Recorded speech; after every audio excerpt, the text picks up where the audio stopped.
हाँ तो बच्चों, आज हम पढ़ेंगे अलंकार जो बहुत ही इम्पोर्टेंट हैं। ओके, क्या पढ़ेंगे? अलंकार पढ़ेंगे। ओके, तो इससे पहले बात करते हैं हम कि हिंदी व्याकरण में करीब करीब हमारे सभी टॉपिक कंप्लीट हो चुके हैं। एक दो टॉपिक और बचे हैं, उन सभी को हम एक दो दिन में कंप्लीट करा देंगे।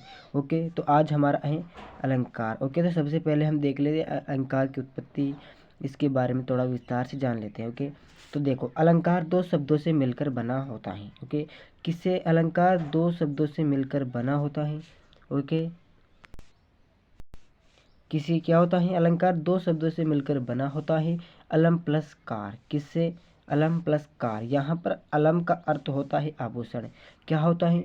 अलम का अर्थ क्या होता है? आभूषण होता है।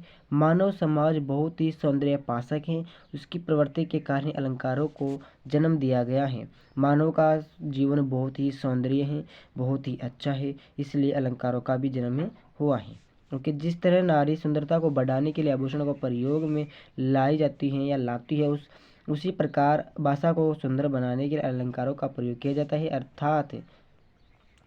अर्थात शब्द काव्य की शोभा को बढ़ाते हैं, उसे अलंकार कहते हैं। यानी कि जो नारी समाज होते हैं, यानी कि जो नारी होती है, उसके लिए गहने इम्पोर्टेंट होते हैं। इसीलिए काव्य की शोभा बढ़ाने के लिए भी अलंकार बहुत ही इम्पोर्टेंट है। ओके, तो इसके बारे में थोड़ा नीचे पढ़ते हैं, यानी कि उदाहरण पढ़ते हैं। तो देखो, उदाहरण है, भूषण बिना न सोई कविता। क्या है? भूषण बिना न सोई कविता बनिता मित। क्या है? एक बार दोबारा सुनो।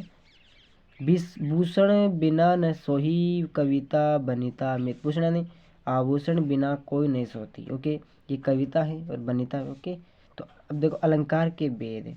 तो अलंकार के कितने भेद होते हैं? सभी को पता है, तीन भेद होते हैं। अलंकार के कितने भेद होते हैं? तीन भेद होते हैं। इसमें पहला है शब्द अलंकार, दूसरा है अर्थालंकार, तीसरा है अव्यय अलंकार। क्या है? अव्ययालंकार। ओके, तो सबसे पहले पढ़ेंगे हम शब्दालंकार। कैसे पढ़ेंगे? शब्दालंकार। ओके, तो देखते हैं, शब्दालंकार दो शब्दों से मिलकर बना होता है। क्या है? शब्दालंकार दो शब्दों से मिलकर बना होता है। शब्द प्लस अलंकार। ओके, दो शब्द के रूप होते हैं।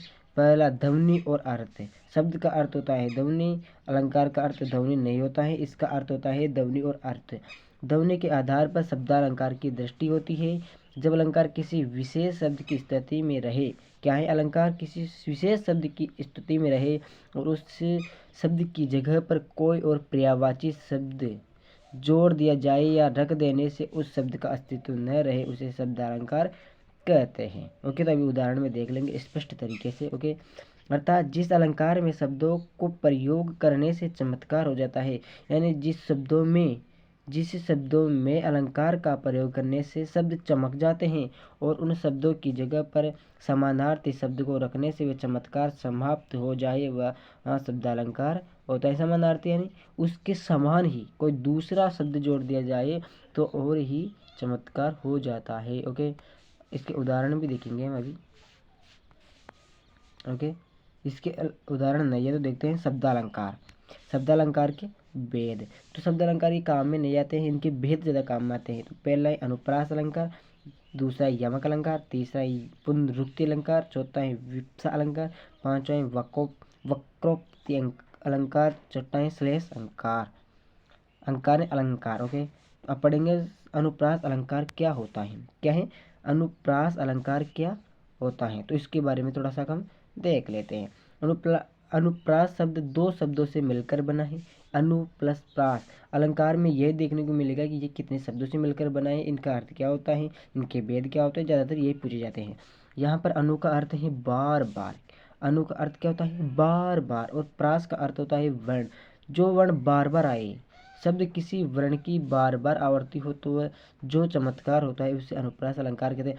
जो शब्द बार बार आए और बार बार अन्य आवर्ती हो तो चमत्कार हो जाता है। ओके, जैसे जन रंजन मंजन धनुज मनुज रूप सूर धूप विष बंदर इव द्रुत उधर जौवत सोवत शुभ। एक शब्द नहीं आ रहे हैं लेकिन उससे समानार्थी आ रहे हैं ना, उससे जैसे रंजन मंजन हो गया, और जैसे धनुज मनुज हो गया, रूप सूर हो गया, और इधर देखो जौवत सोवत हो गया, भूप सूप हो गया। तो इसी प्रकार से समानार्थी उसके समान ही आए वह अनुप्रास अलंकार कहलाता है। और बार बार उसी शब्द की पुनरावृत्ति हो, उसी समानार्थी की पुनरावृत्ति हो तो अनुप्रास अलंकार कहलाता है।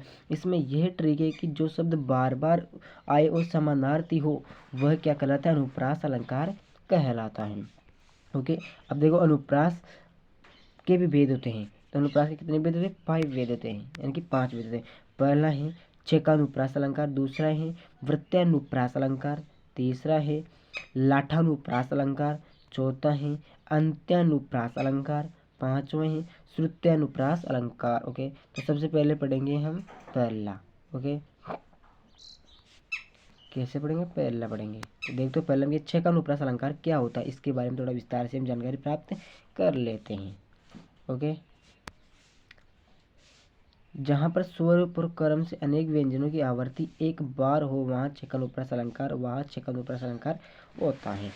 जहाँ पर स्वरूप और क्रम से अनेक व्यंजनों की आवृत्ति, जहाँ पर व्यंजन जानते हो ना आप, क ख ग घ, उनकी आवृत्ति बार बार हो छेकानुप्रास अलंकार, वहाँ छेकानुप्रास अलंकार होता है। ओके, जैसे रिद्धि रिजी शिजी, रिजी रिजी रहीसी रहीसी हंसी हंसी उठे, सांसें बरी आंसू बरी कहत दही दही दही। ओके, बार बार रिजी रिजी 2 बार आ गया, रसी रसी 2 बार आ गया, हंसी हंसी 2 बार आ गया, और इधर देखो इधर दही दही 2 बार आ गया।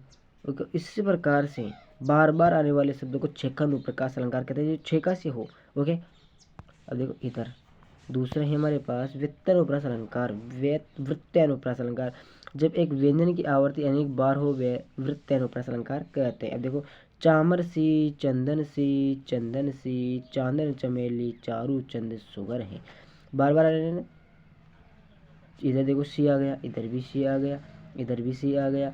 ओके, इस प्रकार से बार बार होने वालों वृत्यानुप्रास अलंकार कहते हैं। इसमें तो एक शब्द की हो, इसकी एक शब्द की, और इसमें पूरे शब्द की, यानी वर्ण, इसमें वर्ण की हो, शब्द और वाक्यों की आवृत्ति हो। ओके, इस प्रकार से। अब देखो तीसरा है आपके पास लाठानुप्रास अलंकार। कौन सा, लाठानुप्रास अलंकार। जब शब्द और वाक्यों की आवृत्ति हो तथा प्रत्येक जगह पर अर्थ भी वही पर अन्वय पर भिन्नता आए वहाँ लाठानुप्रास अलंकार कहलाता है या होता है। अर्थात जब एक शब्द या वाक्य खंड की आवृत्ति उसी अर्थ में वहाँ लाठानुप्रास अलंकार होता है।